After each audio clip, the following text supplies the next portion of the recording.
Good morning, Bay State. How are you? Excellent, excellent, excellent. All right, it is gratitude season, and I have a group of men that I meet with from our church, and if you're thinking why aren't I in that group, it's a very specific group of men that I handpicked myself and taught. Anyway, we got together and we were grateful at my home last night. There was food that Sandy prepared. Yes, I have a guide group that Sandy prepared all the food. I felt guilty, but she wouldn't let me do anything. And so I want you to know we're in the second week of a series on money, which I'm sure when you guys heard that, thought, oh no. Or some of you, if you're visiting with us, oh, it's one of those churches.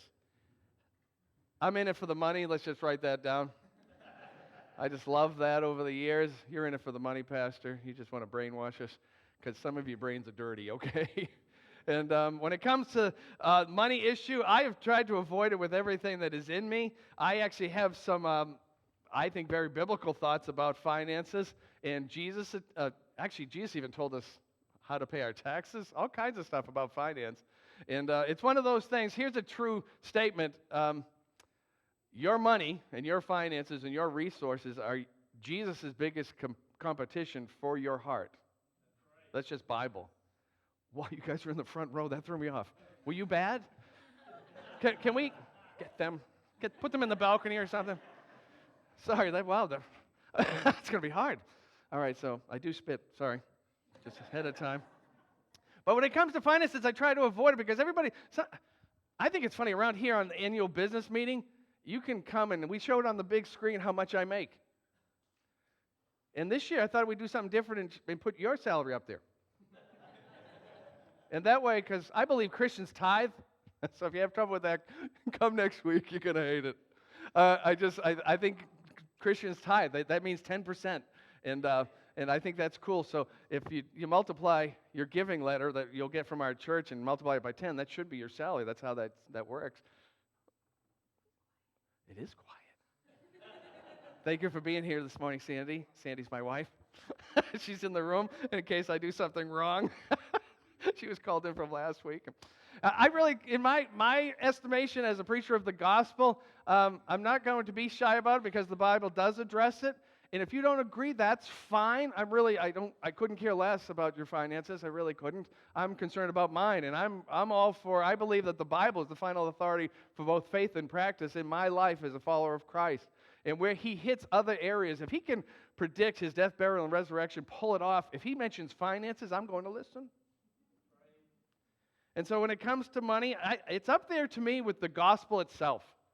Because the subject of the gospel, I've tried to share people and lead them into a growing relationship with Jesus Christ. And I am amazed as I stand here how many times I've led people, opened my Bible, and they said, no to the whole Jesus thing. I've also had this, like this is not a no, but it's kind of that gray area, at least people think it is I just don't want to be a fanatic like you. Again, the man died, rose again. What exactly does he have to do for you to be a fanatic?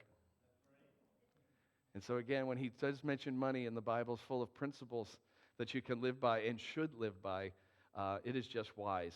So again, if you want to disagree with everything I say this morning, we're going to have a good time because I think your money's funny. And I want you to know, as sure as I stand here, my pastor taught me this: my God is bigger than your wallet, so I'm really not here for anything. I want something for you, I promise. I don't want anything from you. But speaking of that, I also think when I speak on a subject, I'm going to give you a chance to apply it. So on December 3rd, we're going to have a Christmas offering to see who was listening. Truly, that's it. It's just a big quiz at the end. So don't pray about whether you should be a part of it. Pray how much you should be a part of that. Okay? And so here, say it with me. These are the things that we're going to cover. These are the four, if you can see them. It's a little, is it just me it's blurry through? It could be. It's been a long week. All right. On the count of three, we're going to read them together. Ready? 1, 2, 3. Less is more. Stress is bad. Giving is good. Tomorrow matters. These are the themes for these 4 weeks. We've already did less is more, and many of you were concerned that I had a sugar rush last week because I used an illustration, and then I found out that more of you were concerned about my germs inside that big bowl of Skittles. You missed all the profound things I said, and you're all like, oh, he's touching it again. Oh, my goodness. All right, so, but you know what's great is my daughter Jillian in the back, and I'm sorry I said her name out loud. I'm going to get in trouble for that. But I'm in the back taking off my microphone while the end of service is happening, and she turned around and said, you're bringing those home, right? And so, yes, we did. Yes, we did. And so those are the big themes. We did less is more, and I hope that made sense to you. It was a lot of fun for me because I really believe it. I live these things out. I'm a big Dave Ramsey fan, if you know who that is. And we actually, Rob, correct me if I'm wrong, but we're going to start FPU in February again, Financial Peace University, which is the Dave Ramsey plan. And I would recommend this, that many of you have taken it. Take it again. It's free. Take it. Well, take it until you do it. All right, I just got to go. I got to keep going. But this week, stress is bad. Financial stress is bad. I've never, at least my ministry, I've never had anybody come up and say, ever since I got into debt, my marriage is so much better. I've never had, now that we have all these payments, we never fight. Oh, Vicky, wow, that's Rob's wife. I just want to point that out right there. Massively high interest rates on my credit card have improved my love life. Every night before I go to bed, I thank God for my debt. Dear Lord, I'm way over my head. Thank you, Jesus. But I have heard this. I wish I could give more to help people in need. But I can't afford to. I wish one of us could stay home with the kids. What used to be the norm in the 50s is a sacrifice today. And you have to figure out a plan for that. I'm tired of being tight financially and fighting about it. Again, money fights are the #1 cause of divorce in North America. So financial stress is bad. It's rough. Sandy and I have a monthly budget meeting, and Sandy brings to the table everything that I have forgotten. And I look at the bottom of the budget. If there's still money there, for those of you it's a budget, you put it, I don't have time. But at the bottom, it's like, oh, we haven't spent that yet? I'm thinking, whew, where are we going? Anyway, and she goes, yeah, but you forgot it's the beginning of the school year, and there's school pictures, and there's 2 school pictures now. What is that? That's just weird.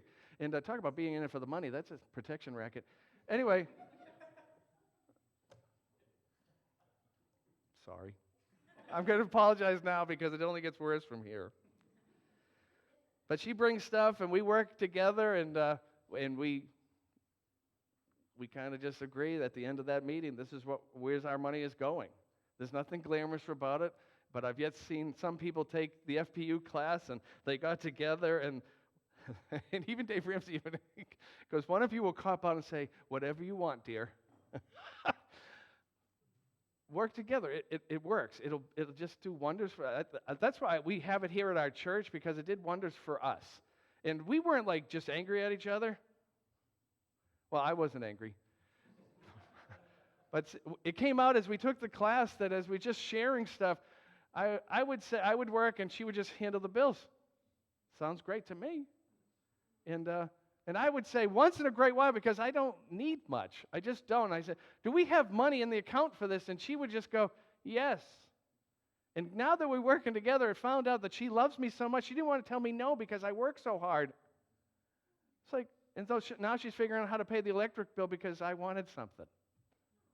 Yeah, isn't that neat? So it wasn't like, you stinking, you paying me. And I have also been accused, one of my pastor friends refers to Sandy, not in her presence because they were afraid of her, but they referred to her as the mutant. Sorry, I didn't say it, I'm just repeating it. And if I give Sandy $500 at the beginning of the month and say, just have at it, you best buy whatever you want, she'll buy me something and give me $400 back. That's just the truth. How many of you are married to that woman? No, not one. All right. Oh, he's sucking up. He's not. Whew. All right.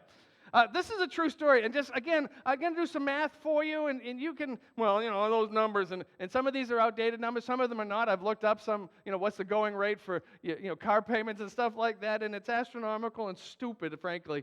And this is a true story. One guy got a loan. he rolled his old car payment into his new. He decided he needed a new $48,000 truck. And with his new payment plan, 72 months, which is crazy. When I bought a car, I bought a brand new car because I didn't know any better because no one taught me. And I got a loan, and I'm thinking, I can pay for this monthly. And okay, but what if you don't have a job next? Anybody here ever been laid off? And all of a sudden income stops? It happens, especially since the economy's so good. Anyway, that's what I've been told. I've heard it's excellent. So he bought a $48,000 truck. He's got 72-month payments on it at 19% interest. So if you go online, and I can't do this math in my head, so I went online and I did the math. I found a calculator that figures this out. By the time he's done 6 years later, his $48,000 truck, he will have paid $81,000 for, which will now be worth $10,000. So the math, if you just do math, it's like you paid $80,000 to have a $10,000 asset. And that's why our country is the way it is. It's a fact. Yeah, but we'll get there. By the time it's paid off, trading value will be $10,000 to $12,000. The Bible says this, Proverbs 22:7. Just as the rich rule the poor, so the borrower is servant to the lender. I'm using the NLT.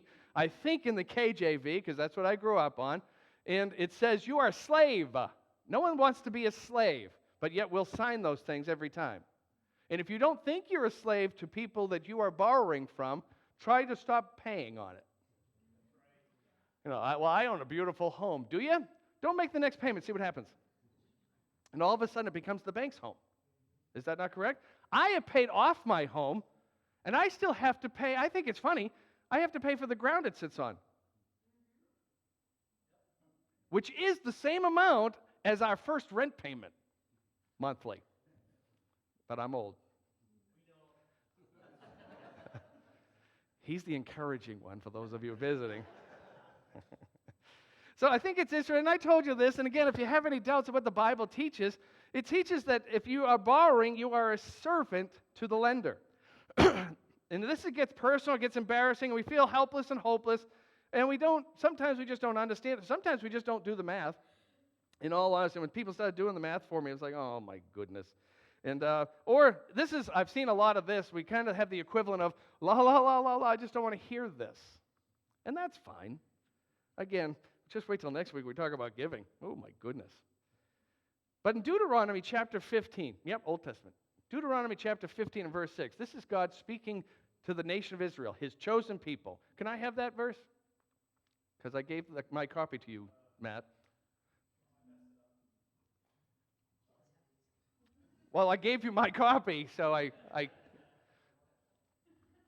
give me a second. Oh my goodness. It's so hard to find good help. Is that right? All right. I'll read it off of there. It says this, the Lord your God will bless you as he promised. You guys believe in the promises of God? Has he ever lied to you? But sometimes we're just afraid what he promised. Then he said, you will lend money to many nations, but will never need to borrow. Why? Because you will rule many nations, but they will not rule over you. This is the same principle in Proverbs. And God said to his people, don't you ever borrow. Let them borrow from you, because the borrower is slave to the lender. That is the Bible principle. Whether you like it or not, that's up to you. That's cool. But that's what the Bible teaches. And it also teaches in this very same verse, God will bless you and keep his promise. Now, is it possible to get quieter in here? Okay. So as your pastor, I'm asking you, I'm challenging you, I'm begging you. I'm truly I want something for you, and I don't want anything from you. But to take this seriously, stress is bad. I am amazed. There are two subjects I never thought when I got into the ministry that I would have to address all the time and so frequently. You want to know what they are? Money. Ready? Drum roll, please. Sex. And we, at least as a nation, if not as a globe, are messed up royally in both those areas. Incredible. So I want you to imagine what it would be like to get rid of all your financial stress if your car breaks down, I want you to imagine you just have money that you pay for it to get fixed. I remember the first time we did that. That was so exciting. We had a mechanic that liked us because we were the poor people in the neighborhood. Remember that? I'll never forget it because he was so nice to us. And Billy, he'd call us, "Hey, Billy, this is Billy at the garage. Your car's ready." And I went in and I had my head down because I don't have any way to pay for this repair, but we needed it because I tried to fix it. Amen. Anyway, and I tried to fix it myself. And actually, when I showed up, he said, "Oh, you're the mechanic." All right, anyway. And I said, "All right, how are we going to handle payment?" And he said, he looked around the garage and he said, "You're all set." And I said, "What?" He goes, "Yeah, see that Cadillac up there? He's buying." There you go. Do you remember that? I remember that vividly because how humbling is that? And I was psyched about it, but how humbling is that? You want to buy something and you actually have the cash to pay for it? Here's a little unknown thing that the Bible, I think, teaches, is if you actually can't pay for it, you can't afford it. Right. I know some of you went to school to know how to do good debt, which I don't find anywhere in the Scripture. Someone you know is in need, so you come alongside and you do that. Jeannie and I are mulling over that we need a line item in our budget for benevolence.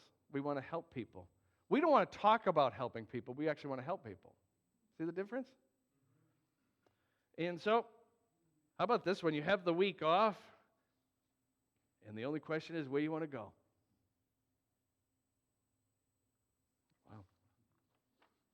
Anybody think that would be cool if you lived in Oz? But the practical side doesn't motivate us. I did some math for you. I did you some scenarios that I've actually lived through. And then, but let me give you the spiritual side. Whoever is faithful with the little, God will trust with a lot. That's what the Bible teaches. It teaches it actually in Luke chapter 16, verse 10. If you're faithful in the little things, you will be faithful in the large ones.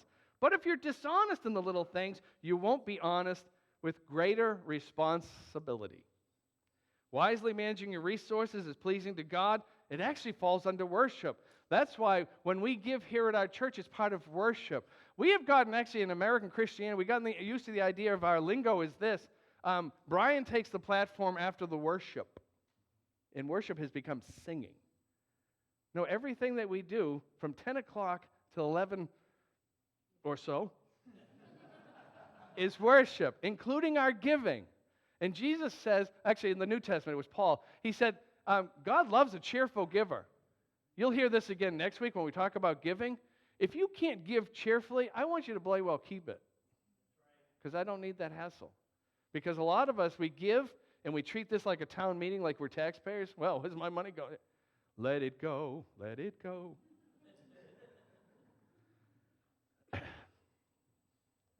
Wisely managing our resources is worship. So I hope you want something different. I hope you want something better. So I want to give you 3 prayers that I want you to try to be brave enough to pray. Ready? The first one is this. 3 prayers. God, give me self-control. How many of our financial situations is because we cannot control ourselves? That's one of the gifts of the Spirit. It's actually the last one in Galatians chapter 5. Control yourself. Self-control, ready? I went to Bible college, is controlling self. Did I lose anybody? I'll wait till you write that down. Don't forget that. It's controlling the guy in the mirror. Has anybody ever gone somewhere and you just, again, just personal stories. I won't make you think about how embarrassing this is. One time we went to I was working a Saturday, working overtime, and the union I was part of, the credit union, was part of Enterprise, I believe it was, Rent-A-Car, remember this? And they take their cars, their rent-a-cars after 25,000 miles, and they sell them. And we were like first in because I belonged to this credit union. It's like, so we're coming home. Sandy picked me up at work. We're driving home. I said, well, there it is, actually. You want to stop in? And window shop. We went home with a car. And a loan. Thank you, Sandy. And you know, this is how well financially I was. I picked it because it was silver. So I just lost the rest of the crowd. Follow me into stupid. God, give me self-control. Proverbs 25:28 says this. A person without self-control is like a city with broken down walls. When we can't control the person in the mirror, we are vulnerable, is what that teaches. Little children, we expect them to be a certain way. And little children want what they want, and they want it now. Grown-ups, one of the definitions of maturity is delayed gratification. You can come up with a plan, know what you want, and are willing to work to get there instead of, I want it now. Because underneath all of that, you followers of Christ, is this terminology, but I deserve it.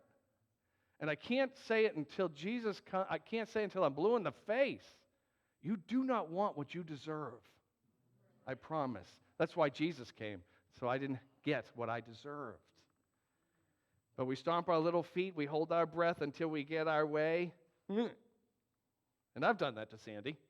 Sandy's the good one. Everybody know that? All right, yep. Now, Franco's got a very long arm. Children do what feels good. Adults devise a plan and follow it. That's a Dave Ramsey quote.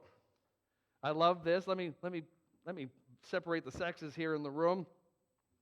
I'd say genders, but that's a whole problem for me. Anyway, ladies, again, these are just personal. The clearance rack is not really a deal if you don't usually buy that stuff anyway. Oh, I got to cast out demons. Who was that? Oh, of course it was Sam. I remember Sandy. Sandy is the coupon queen. I said it right just for you. I usually say coupon, which is a Q. All right, anyway, Sandy cuts coupons. And we used to play a game when we were getting out of debt. Guess how much I spent? And we'd have to guess how much is in the bags and stuff. It was fun. And but she goes, oh, I got this on sale.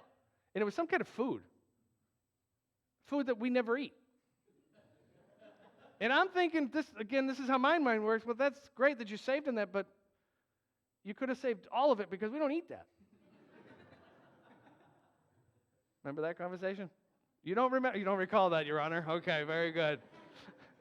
So the clearance rack is not always a great deal just because it says clearance. I mean, yeah, it doesn't cost full price, but again, I'm in enough trouble already. So you proceed to tell us how much you saved. We nickel and dime until you're sinking the ship. Here, again, I'm just picking on the ladies for a second. Well, I only bought something for $1. Well, if I give my buck to someone else, it's not my buck anymore. Did I lose anybody? And if I do that 10 times, how many bucks have I lost? 10. It's not hard. Matter of fact, Dave Ramsey has ruined window shopping for me. Oh, I used to go out and impulse buy. Anybody do retail therapy? You feel bad? And you deserve. And so you come home. Well, what are you going to do with that? And I am notorious for buying stuff that just sits on a shelf so you can look at it. It's not actually usable for anything. And Sandy hates that because Sandy hates clutter.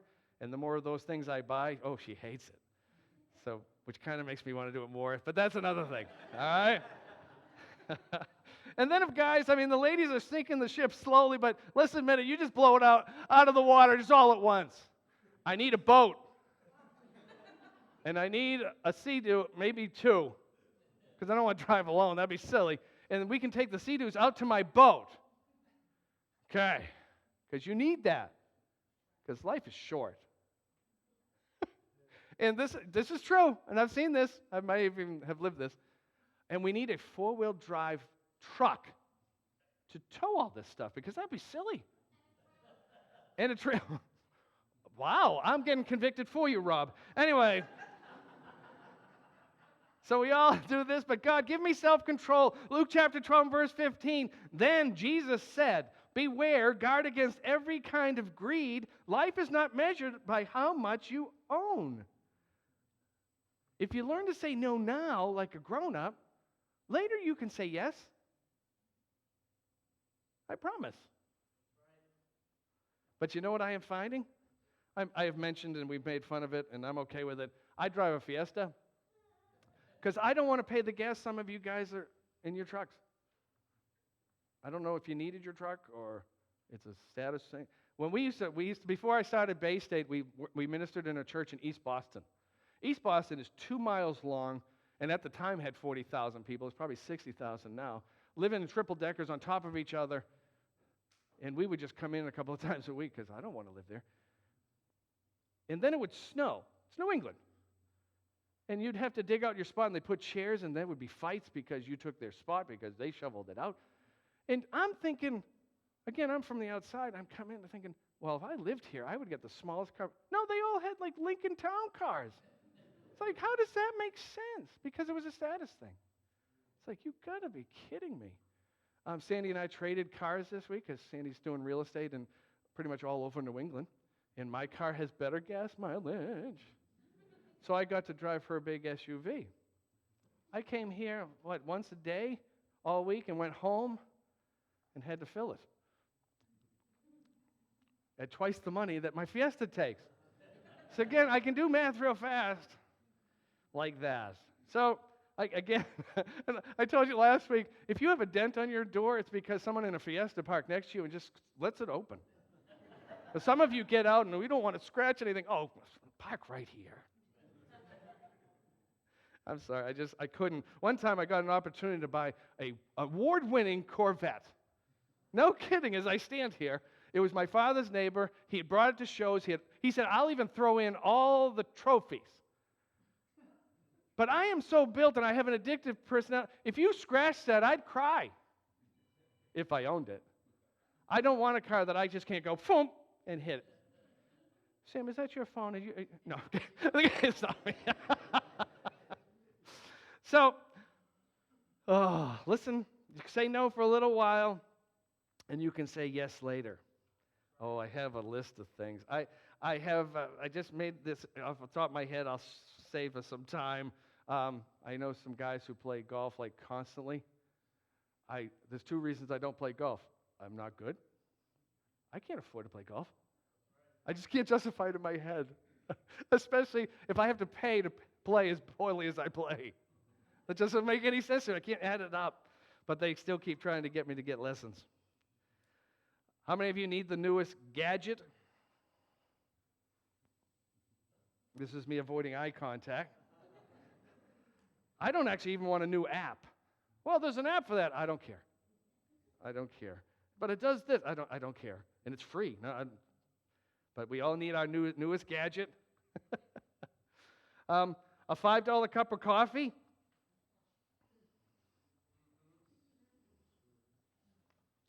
Tim, can I? Tim took FPU here at our church when I led it one time. And one of the things is when you do, you've got to figure out where all your money's going. It was 6, wasn't it? He did the math. He spent $6,000 a year on coffee. So you deserve to be poor. Actually, I think it's Dave Ramsey who calls Starbucks $5 because you can't get out of there without spending $5. I go to Starbucks once a week because my golfing friend, who obviously has money, goes to Starbucks. And so I spent my $5 at Starbucks. I had to do it, so I looked it up. If you buy a can of Maxwell House coffee, about 25 ounces, it's $20.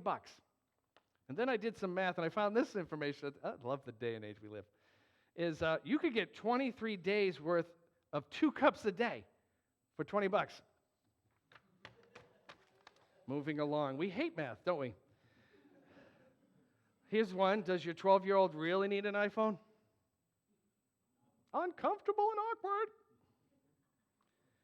My parents never even looked for me. Much less put a tag on my phone. I'd say I'm going out, and I'd go out into the woods. Okay. Wow. All right, just throwing it out there. Brand new car. Do you know you can buy a little bottle of spray that makes it smell like a brand new car? A lot cheaper. Because if you buy a brand new car, it depreciates 20% the first year. Then after that, it loses 15% per year until the 4th and 5th year. And probably the standard today is you're not even done paying for it. Again, just math. So if you say no now, you can say yes later. Sandy and I went crazy when we decided we're going to get out of debt. We're going to do this God's way. And there was a Christmas, one of my favorite Christmases actually. We said, you know what, we're going to buy for our kids and stuff, but for each other, we didn't do the whole, don't get me anything, because guys, don't fall for that. Don't fall for that, because we here don't buy anything, so we don't buy anything, but she gave me a card or something. Well, that's nothing. No, it's a card. See, that's man thinking and woman thinking. That's a whole different series. But so we're not doing that anymore. Well, let's just not get each other anything. It's a lie. But we set a limit. We can only spend $10. Really? Okay. Double dog day. Whap. And it made it more fun, actually, because it was more of a challenge. Because Sandy's not, I praise God, Sandy's not one of those who gives me a list of what she wants for Christmas. I have to figure it out because I love her. Did I get that right? I got that right. And this one time we made the challenge, and she got me something for $10, and I'm actually stumped. And so she said, I love Sandy. Let me make real clear about this. She told me what she wanted. This is how great she is. She wanted a watch. She showed me a picture. This is the watch I want. Here's a coupon for it. By the time I got around to getting it, it was on sale. I had so much money left. I got her this $10 watch for $2. Oops, sorry, I hope that didn't ruin it. And so I put all this candy and stuff. I didn't know what to do with all that rest of the money. It was a lot of fun. Actually, more fun than when I've spent a couple hundred to several hundred, because that's easy. But that's my experience. That's my experience. And so I've worn shoes until they actually fall off my feet. And now I happen to know from last week's example that I can just go to Todd's house and borrow some. I remember one time I was preaching in a pastor's meeting, and I had just recently been accused of going into the ministry for the money. And I did this. As I'm speaking, I did this. Guys, you could see my sock right there. It was so pathetic. One of the guys afterwards, we were just having coffee. He shook my hand and slipped me $100. Please get some shoes.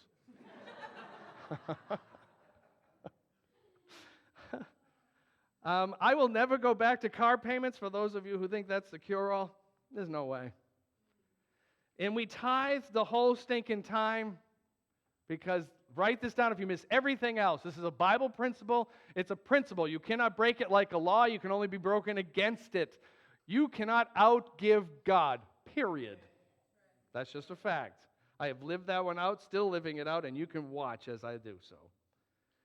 We gave him our first fruits, and this is not a pastor saying, this is just my experience. If you believe that principle and live it out, as I stand here, I really am under the mindset that I cannot afford not to give, because God blesses my 90% more than he's blessed in your 150.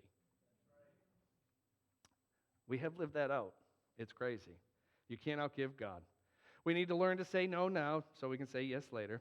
How about the second prayer? First, God, give me self-control. How about I'll do this. Anybody know here, someone in the room, not you, that needed to hear that first point? Go ahead and point at them. All right. Only a couple. Well, we're getting there. The second prayer is, God, give me understanding. Again, when it comes to the gospel or finances, I'm running into Christians and Christ followers or people who I tell them how to get to heaven. I tell you, I can do that. I can't tell you how to get to my house. Don't ask me for directions, but I can get you to heaven. And they say no. Why? Well, because, Pastor, I feel and I think, and it's been my experience, oh, you know better. Okay. Well, I can't argue that. You probably are smarter than me. And then when I give Bible principles on finance, and God has blessed it in my life, yeah, but I think, and I was taught, and I've experienced, oh, okay. So again, it's up to you. It's a decision. The most spiritual thing you will do is what? Choose. Hosea, again, Old Testament chapter 4 says this in verse 6, my people are being destroyed because they don't know me. In the King James Version, it says because they have a lack of knowledge. We don't know the heart of God. Do you think God just, picked up a pen and said, just sat at his desk and went, oh, they're going to hate this. I don't think this is God's love letter to me and you. He wants our best. He's a loving Heavenly Father. Would you agree with that? And when he says, hey, don't do this, you're going to hurt yourself, maybe we shouldn't do that. Does that make sense? For those of you who have been parents and your kids do something stupid, or you've been a child and done something stupid, did I cover the whole room? But your loving parents come alongside and you kick them in the teeth every now and again and they still loved you. That's my Heavenly Father. He wrote all kinds of wisdom, all kinds of principles to bring us along, carry us along in a loving manner. And we go, I feel and I think, and oh, okay. But Lord, give me understanding. Poor people ask questions like this when buying something. How much, and how much down, and how much a month? People who have a clue just ask, how much? And then they look in their bank account, and if they don't have that, they don't get it. It just makes sense, doesn't it? How about this one?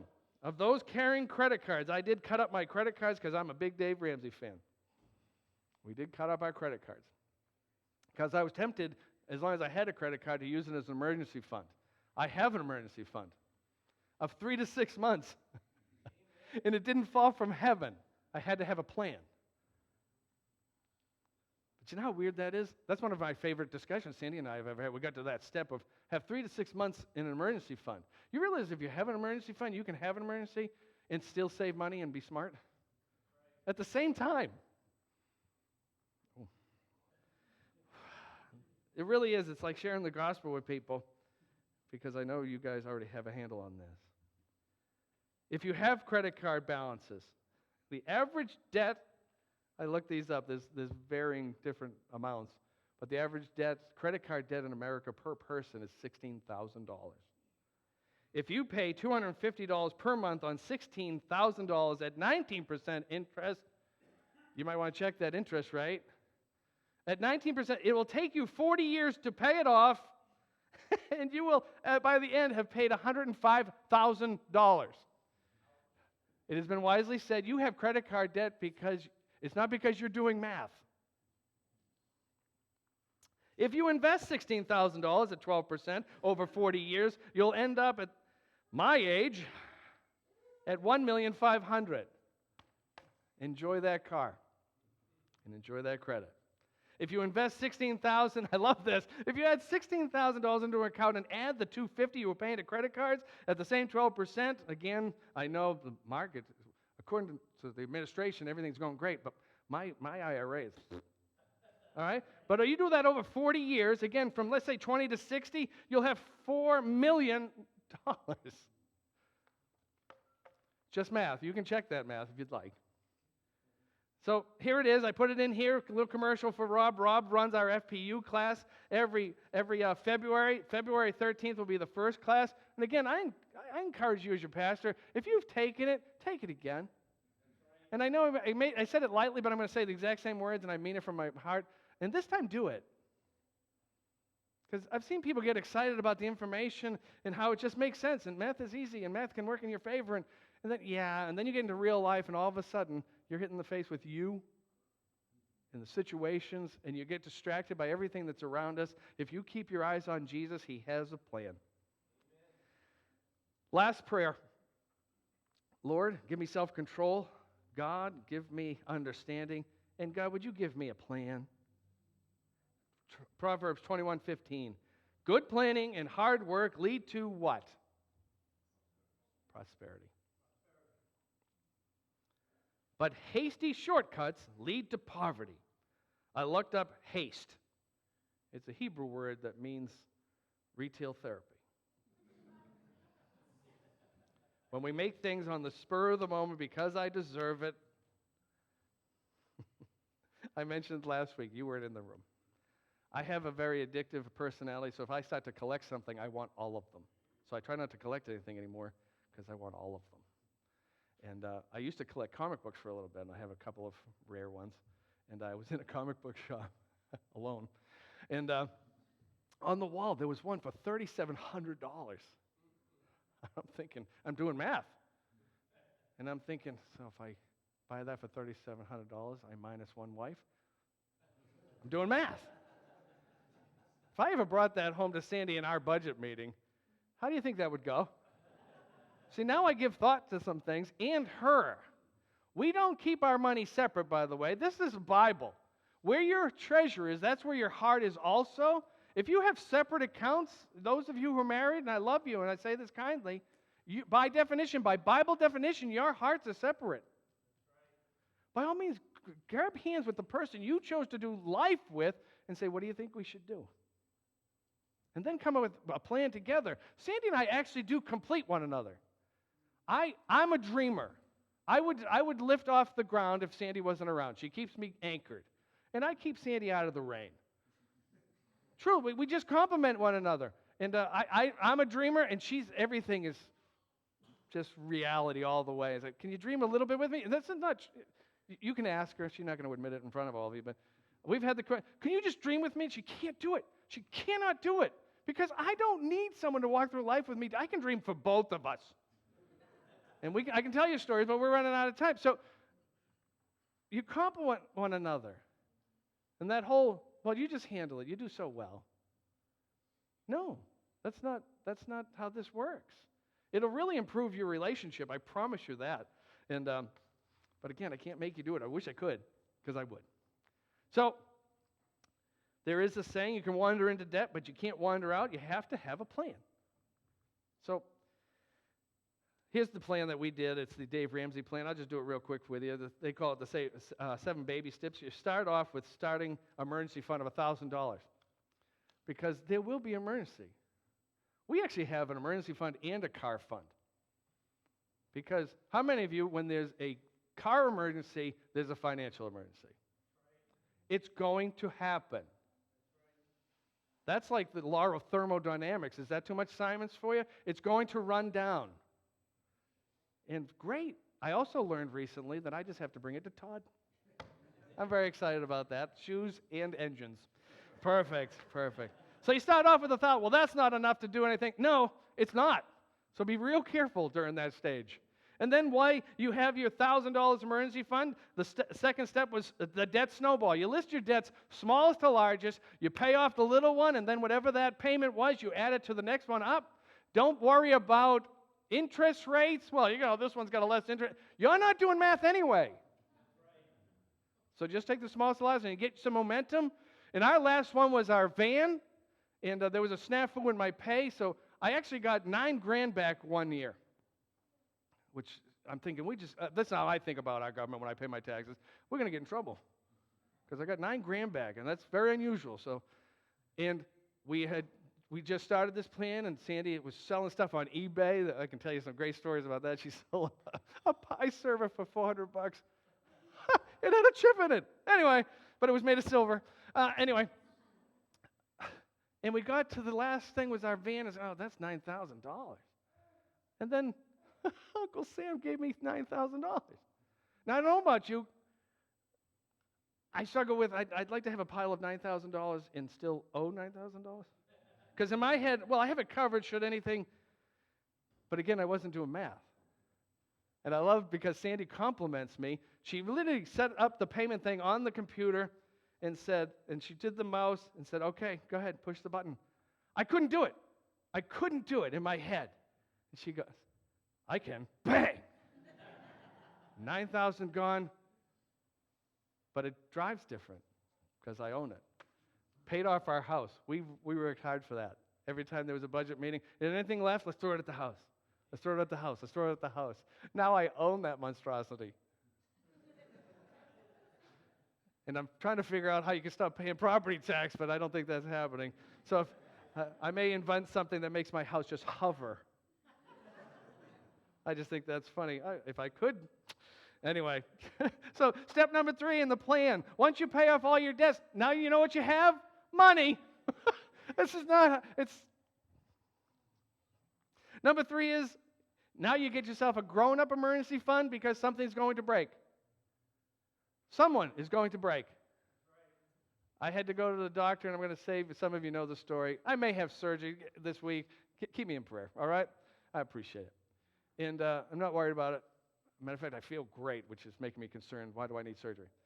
All right? But as we're kind of looking at that, I went and had an MRI. And we have insurance. It cost me $178 to have an MRI. Wow. Can't we just take a selfie? Have you ever taken an ambulance to the hospital? You can take a limo cheaper. It's true. So those things are going to happen. And if you add children to the mix and shake well, you just have chaos. So you do those things, you get to start an emergency fund, you get out of debt, then you do and save up and have a big boy emergency fund of 3 to 6 months expensive. And that's when we figure out, we look at our budget, well, if we had no income coming in, what do we need a month? Well, I'll tell you what, it's not what's going out right now. It's probably half. You'd be surprised what you can live on. So 3 to 6 months, you decide that. You're big people. You're adults. I'm sorry, I just called you all big. All right, that's not right. And then number 4 was start investing for retirement, because there's a good chance you'll get old. And when you get there, I've known people to get to their retirement years and have no idea what they're going to do. You know, it's on you. For those of you who are younger, and I mean 20, 30, if you understand what I just taught you, you're going to be okay. But if you think that the government's going to come flying in and rescue you, you are not paying attention. Because, matter of fact, I got a Social Security, that's how old I am. I got a Social Security update. Cat food for everybody. Come to my house. All right. So I better have a plan, because my government doesn't. Step number 5, save for kids' college. Don't be surprised about that. Now, I want you to know, I skipped that step. In the ministry, we started a church. I didn't make money until recently, and now I'm just rolling in it. Anyway, but I told my kids, I'm sorry, I can't help you. And the Bible says that, I can't even co-sign your loans. But you know what? Because we did our stuff in front of our kids, I think it has merit to say, my kids, if they had a loan, have paid it back since. So there is the big talk on social media right now and in the government and all kinds of empty promises is that they're going to pay off your student loans because it is an epidemic and a chaos and a crisis. Not if we did things God's way. Well, that's even more quiet than before. All right. Number 6 was pay off your house early. I want you to know this, for those of you who just started paying on a house, I love you. We were you once, and I will never be you again. Promise. Promise. And then number 7, because it's right after paying off your house, so I'm very excited about this one, just start saving, building wealth, and be incredibly generous. Isn't that where you want to be? But do you want to go to the 6 steps to get there? How committed are we to this? God, give me self-control, give me understanding, and give me a plan. So what do we do now? Repeat after me. Less is more. Stress is bad. Giving is good. Tomorrow matters. If you could be a nicer to Tim as he comes up, I'd appreciate it.